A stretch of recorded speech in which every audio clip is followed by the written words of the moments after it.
Hello everyone, welcome back to my channel. Today we are going to talk about camera history. तो आज हम देखेंगे camera कैसे evolve हुआ और कैसे चेंजेस आए उसमें। It's all about darkness. इससे याद आया कि कल हम दोस्त बात कर रहे थे and he asked me a question कि डार्क के स्पेलिंग में के क्यों होता है, why not C. Then I got the stupidest answer. He said because we can't see in the dark. ओ भाई, मारो मुझे, मारो। हाँ, पता है ये गंदा था। हाँ, तो अब हंसी मजाक बस हो गया, मुद्दे की बात पे आते हैं। हाँ, तो कैमरा पहले से तो बहुत बढ़िया नहीं थे, तो वो इवॉल्व हुए। तो पहला कैमरा कैसा था और कैमरा इवॉल्व कैसे हुआ। तो कैमरा एक प्रिंसिपल पे काम करता है जिसका नाम है camera obscura. So what is camera obscura? So this is the first invention in the camera history, that is camera obscura. तो उस टाइम पे एक बॉक्स रहता था, बहुत बड़ा रूम जितना, बड़े रूम जितना नहीं, उसमें एक इंसान फिट हो जाए उतना।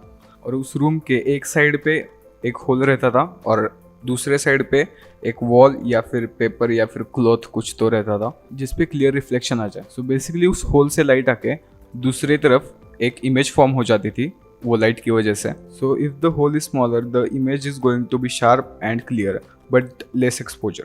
होल जितना छोटा करेंगे उतना शार्पनेस इमेज का बढ़ जाता है। तो आप बोलेंगे कि होल छोटा कर दो फिर शार्पनेस मैक्सिमम हो जाएगा, बट वैसा नहीं है। अगर होल छोटा कर दो तो अंदर लाइट कम जाएगा और उधर के साइड का एक्सपोजर बहुत कम हो जाएगा, इमेज का ब्राइटनेस भी बहुत कम हो जाएगा। So these are the things. But इसमें और भी एक खराबी थी कि जो इमेज दूसरी तरफ फॉर्म होता था वो उल्टा रहता था। देन लोग थोड़े से स्मार्ट होने लगे और उन्होंने ग्लास का यूज़ करना शुरू कर दिया। तो हमको 18th सेंचुरी में ग्लास का यूज़ करके स्ट्रेट इमेज फॉर्म हुआ। तो कैमरा ऑब्सक्यूरा किसने खोज निकाला था? तो उसका नाम था मोजी। और ये बंदा भी चाइना से ही था। मतलब कॉपी करने तक ठीक था, उसकी मशीन भी बना दी। बाद में लियोनार्डो दा विंची ने ट्रेसिंग का आइडिया निकाला और उसको जो वॉल पे इमेज आता था वो ट्रेस करने लगे। और इन्होंने इतनी सारी मेहनत की और उसका नतीजा आप देख रहे हो कि अगर लियोनार्डो दा विंची ये सब देखता तो वो अपनी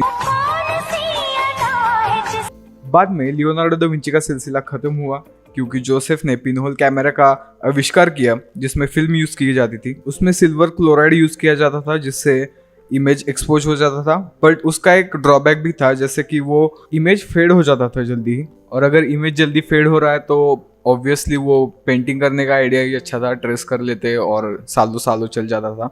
क्योंकि फोटोग्राफी की इसलिए जाती थी क्योंकि मेमोरीज बनी रहे और पुरानी चीजें हम देख पाए। तो बाद में सिल्वर क्लोराइड का यूज करना बंद कर दिया और उस जगह पे मर्क्यूरी फ्यूम्स का यूज़ करने लगे। तो वो फेड होने का प्रॉब्लम सॉल्व हो गया और टाइम का प्रॉब्लम सॉल्व हो गया क्योंकि वो इमेज ज़्यादा देर तक रहता था, सालों सालों चल जाता था। बाद में न्यूयॉर्क सिटी में एक जॉर्ज ईस्टमैन नाम का एक साइंटिस्ट हुआ करता था जिसने ड्राई जेल डिस्कवर किया और उसकी कंपनी का नाम था कोडैक। कोडैक ने फोटोग्राफी की दुनिया में रिवॉल्यूशन कर दिया। कोडैक ने ड्राई जेल डिस्कवर करने के बाद बहुत सारी रिवॉल्यूशनरी चीज़ें की और फोटोग्राफी दुनिया में बहुत अच्छा रिवॉल्यूशन खड़ा कर दिया। ब्लैक एंड व्हाइट फोटोग्राफी की दुनिया में कोडैक का बहुत अच्छा नाम है। बाद में इस ब्लैक एंड व्हाइट दुनिया में कलर भरने के लिए आए अगस्ते एंड लुइस। उसमें बहुत सारे प्रॉब्लम्स थे जैसे कि longer exposure and darkness. But बाद में जैसे जैसे वो इवॉल्व हुआ वैसे वैसे वो प्रॉब्लम सॉल्व हो गए क्योंकि फोटोग्राफी की दुनिया में बहुत सारी कंपनीज ने पैर रख दिया। So we have some picture with us. ये कुछ फोटोज है जो कैमरा की दुनिया में बहुत महत्वपूर्ण। ये दुनिया का सबसे पहला फोटो है जो सिल्वर क्लोराइड में एक्सपोज करके बनाया गया था। इस फोटो को कैप्चर करने के लिए 8 घंटे लगे थे। ये जो फोटो है इसमें पहली बार एक इंसान कैप्चर हुआ था। इधर आप देख सकते हैं कि ये जो इंसान है वो बूट पॉलिश कर रहा है, इसलिए वो कैप्चर हो गया था। और अब बात करेंगे दुनिया के पहले सेल्फी की। तो ये दुनिया का सबसे पहला सेल्फी है और ये दुनिया का सबसे पहला ग्रुप सेल्फी है। I hope you have like this video, so please comment down below and share this video with your friends and subscribe to our channel for more great quality content.